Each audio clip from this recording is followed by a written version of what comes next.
Hey guys, welcome back to a new video on RS play super. आज हम एक ऐसे कैरेक्टर के बारे में बात करेंगे जो कि अपने टाइम का सबसे बड़ा पायरेट था। वैसे तो ओडा सेंसे ने रॉक्स डी ज़ीबेक के बारे में बात करने लायक कुछ खास बताया तो नहीं है, लेकिन जैसा कि आपको पता है यहाँ सब मिलेगा। हम अपनी ऑडियंस के लिए पाताल में से भी थ्योरी फैक्ट्स ढूंढ के लाएंगे। सो गाइस, अब बिना टाइम वेस्ट किए लेट्स बिगिन।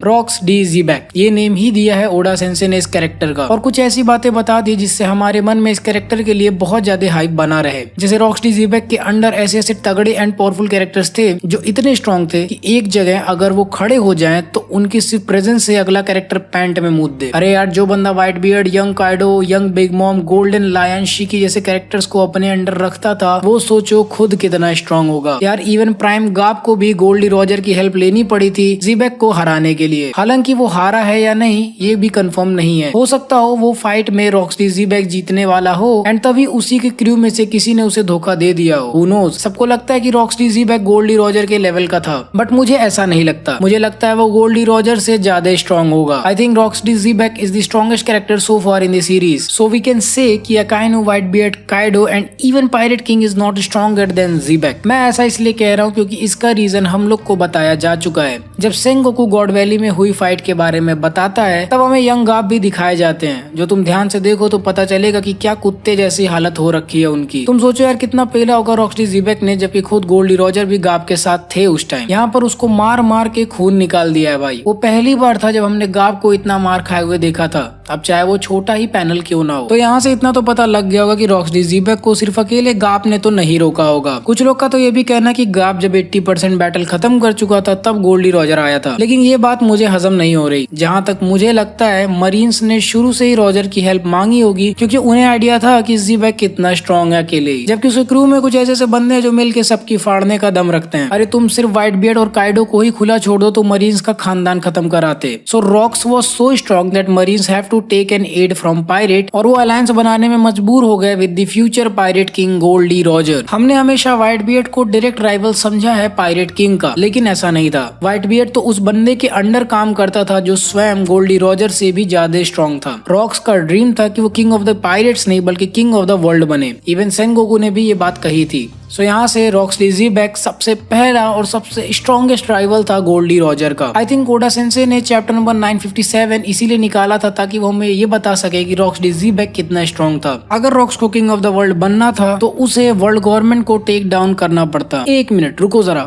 कहीं रेवोल्यूशनरी आर्मी रॉक्स डी ज़ीबेक के रास्ते पे तो नहीं चल रही? कहीं ऐसा ना हो आगे चल के ड्रैगन ज़ीबेक का बेटा निकल जाए। पहले आप सोचोगे क्या मैं गांजा फूक के बात कर रहा हूँ, बट ऐसा बिल्कुल भी नहीं है। इसके पीछे भी काफी सारे स्ट्रॉन्ग पॉइंट्स हैं जो कि इस थ्योरी को सपोर्ट करते हैं। सो यहाँ पर अगर हम ड्रैगन की बात करें तो यहाँ पे एक सबसे स्ट्रॉन्ग पॉइंट निकल के आता है कि गाप ने कभी भी उसको अपना सन नहीं बोला है। उसने बोला कि लूफी तुम्हारे बाप ड्रैगन है, उसने कभी ये नहीं बोला कि मेरा बेटा ड्रैगन है। हाँ, ऑफ कोर्स उसने उसको अपना इनिशियल दे रखा है, यानी कि उसके भी नाम में मंकी डी लगा हुआ है, बट इसका मतलब ये नहीं कि ड्रैगन उसका बायोलॉजिकल सन है। ऐसी काफी सारी थ्योरीज हैं and there is a possibility, strong possibility कि गाप की जो बेटी थी उससे ड्रैगन ने शादी की एंड गाप ने उसको अपना इनिशियल दे दिया। इसके अलावा एक और काफी पॉपुलर थ्योरी है कि रॉक्स का बेटा अगर ड्रैगन था तो रॉक्स को डिफीट करने के बाद या रॉक्स की डेथ के बाद गाप ने उसे गोद ले लिया just like he did with the S and उसको अपना नाम दे दिया। और आपको ऐसा क्यों लगता है कि ड्रैगन एक रेवोल्यूशनरी बना? There is a big possibility कि लूफी की मॉम की जो डेथ है उसके पीछे सेलेस्टियल ड्रैगन्स का हाथ हो। I am not talking about the world government, क्योंकि हमेशा से ही रेवोल्यूशनरी आर्मी का जो मेन गोल है वो है वॉर डिक्लेयर करना against celestial dragon, not the entire world government. So इस चीज से मुझे काफी बड़ा बिल्डअप देखने को मिल रहा है, जो कि हो सकता हो हमें आगे देखने को मिले। और क्या पता हमें आगे कुछ ऐसा रिवील हो जाए कि ड्रैगन का रियल नाम रॉक्स डी ड्रैगन है, जो कि लिटरली मांगा को पटक के तोड़ देगा। Well, be careful what you wish for. So guys, एक बहुत बड़ा शाउट आउट और एप्रिसिएशन में देना चाहूंगा प्रणव शंकर और शिवांशु दुबे को, जो कि थे हमारे top donators of the last month. Pranav and Shivanshu भाई ने हमें 100 रुपीज डोनेट किए थे last month. So this really means a lot and इससे हमारे चैनल की बहुत हेल्प होती है। सो एक बहुत बड़ा थैंक यू मेरी और मेरी टीम की तरफ से आप दोनों को। वैसे अगर आप भी हमें सपोर्ट करना चाहते हो, वो भी बिना डोनेशंस किए, तो आपके लिए मैं लेके आया हूँ एक मांगा रीडिंग ऐप। जी हाँ गाइस, इस ऐप को डाउनलोड करने के बाद आप इसमें कलरफुल मांगास को पढ़ सकते हो, जो कि आपकी यादें हसीन और आपकी रातें रंगीन कर देगा। सच में, मैं मजाक नहीं कर रहा। बात रही सिक्योरिटी की, तो मैं खुद एक सॉफ्टवेयर इंजीनियर हूँ and this app is very much secure, क्योंकि मैं खुद भी इस ऐप को यूज करता हूँ। वैसे मैं भी यहाँ पर एक series soul hunter ghost chronicles follow कर रहा हूँ, तो आप भी इसे पढ़ सकते हो। Just click on the link in the pinned comment section. इससे हमारे चैनल की भी बहुत हेल्प होगी, तो मेक श्योर कि आप इस ऐप को जरूर एक बार ट्राई करें। खैर, coming back to the topic, मुझे लगता है मरीन्स को ये अंदाजा लग गया होगा कि रॉक्सडी ज़ीबैक वर्ल्ड गवर्नमेंट को टेक डाउन कर सकता है एंड उनका लास्ट डेस्परेट ट्राई था कि वो रॉजर के साथ अलायंस बना के ज़ीबैक को टेक डाउन कर लें। अगर एक बार को आप इमेजिन भी करो, तो आपको क्या लगता है कि गार्प एंड रॉजर की फाइट जो रॉक्स पायरेट से हुई थी,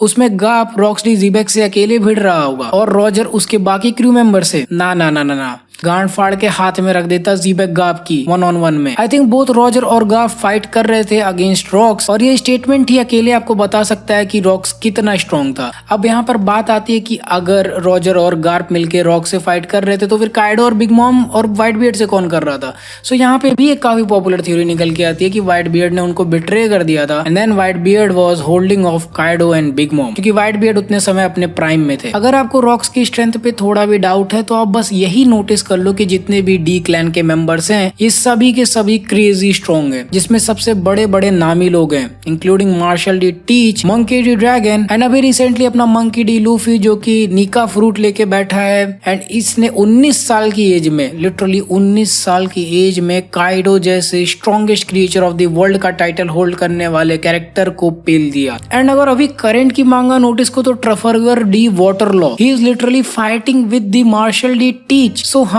डी क्लैन के मेंबर्स बहुत strong and there is no doubt कि रॉक्स इतना स्ट्रॉन्ग हो सकता है if he is having such a great crew on his ship. इतने साल से ओडा सेंसे ने हमसे एक ऐसा कैरेक्टर छुपा के रखा हुआ है जिसके बारे में कोई सिंगल पावर इंफॉर्मेशन कुछ भी हमारे पास नहीं है। जो लोग बोलते हैं नाम में क्या रखा है, भाई वन पीस के वर्ल्ड में आओ, यहाँ पे नाम में ही सब कुछ है। और रॉक्सडी ज़ीबैक का आखिर चेहरा भी छुपा के रखा गया, ऐसा क्यों? व्हाई डू यू थिंक कि अभी तक हमें उसका पूरा कंप्लीट फेस रिवील नहीं किया गया है? So there is a very big possibility कि उसका फेस कुछ ऐसा होगा जो कि हमें काफी फेमिलियर लगेगा एंड इससे हमें ये चीज क्लियर हो जाए कि उसके फैमिली का नेक्स्ट मेंबर कौन था। देखो, रॉक्सडी ज़ीबैक बहुत पावरफुल एंड स्ट्रॉन्ग था, है भी, और उसे स्ट्रॉन्ग एंड पावरफुल सिर्फ वो खुद नहीं बल्कि उसका क्रू बनाता है। ऐसे इन्हें उसके क्रू को वर्ल्ड से स्ट्रॉन्गेस्ट क्रू कहा जाता था। स्ट्रॉन्ग क्रू इतना कि अपने बस क्रू के दम पे रॉक्सडी ज़ीबैक वर्ल्ड गवर्नमेंट को टेक डाउन करने निकल पड़ा, और मे भी कर भी लेता अगर रॉजर एंड गार्प ने उनको रोका नहीं होता। समझ रहे हो तुम? एक तरफ राइवल होता है जैसे कि गार्प और व्हाइट बियर्ड, और एक तरफ होता है enemy, the first and greatest enemy of pirate king खुद उनसे भी ज्यादा स्ट्रॉन्ग होगा।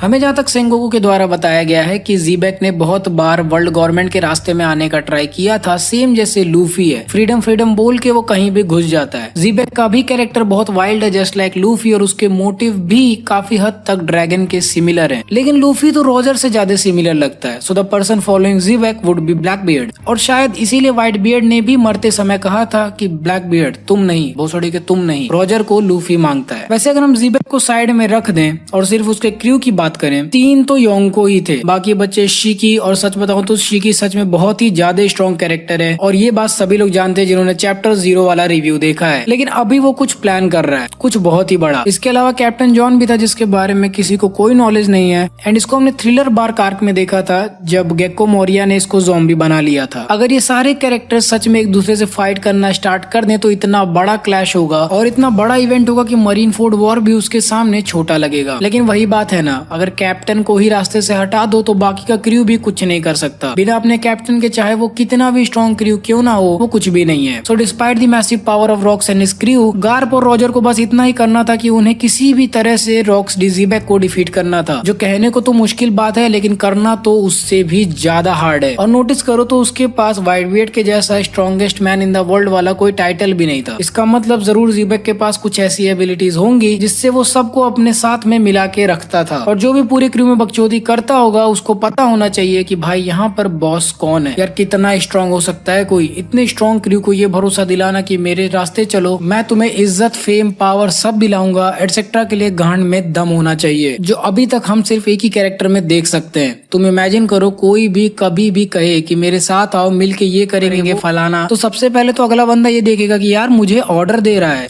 रुक जा अभी इसे 1-on-1 मारता हूँ, सारा हिसाब क्लियर हो जाएगा। क्योंकि ये चीज हमने व्हाइट बियर्ड के साथ होते हुए देखा है कि कैसे एस उन पे बार बार अटैक कर रहा था और लास्ट में हार मान के वो उनके क्रू में आ गया। अब तुम यही सेम चीज अगर अप्लाई करो व्हाइट बियर्ड पे, तो व्हाइट बियर्ड 3 गुना ज्यादा स्ट्रॉन्ग थे हमारे प्राइम रेलिक से। और तुम सोचो कि रॉकडी ज़ीबैक कितना स्ट्रॉन्ग होगा अगर उसने व्हाइट बियर्ड को 1-on-1 करने के बाद अपने क्रू में लाया हो। और अगर ऐसा कुछ होता then there is a very big possibility कि हो सकता हो यामी नो मी का प्रीवियस यूजर रॉक्सडी ज़ीबैक हो, क्योंकि ऑब्वियसली अगर उसने इतने बड़े बड़े कैरेक्टर्स को डिफीट किया है तो उनके डेविल फ्रूट पावर्स भी कुछ कम नहीं थे। और अगर उनको अपने क्रू में लाने के लिए उसने उनसे फाइट किया हुआ है, सो दिस मीन्स कि उसने किसी न किसी तरह से उनके डेविल फ्रूट पावर्स का तोड़ निकाला होगा। And I just want to think कि आखिर व्हाइट बियर्ड जैसे कैरेक्टर के डेविल फ्रूट को कैसे काउंटर किया जा सकता है। ये कंफर्म करने के लिए कि Whitebeard, Kaido, Big Mom, Shiki, captain John सब मिलके एक बंदे के कहने पे वर्ल्ड गवर्नमेंट को लेने के लिए तैयार हो गए, वो बंदा उनका कैप्टन खुद किस लेवल का कैरेक्टर होगा, मतलब उसकी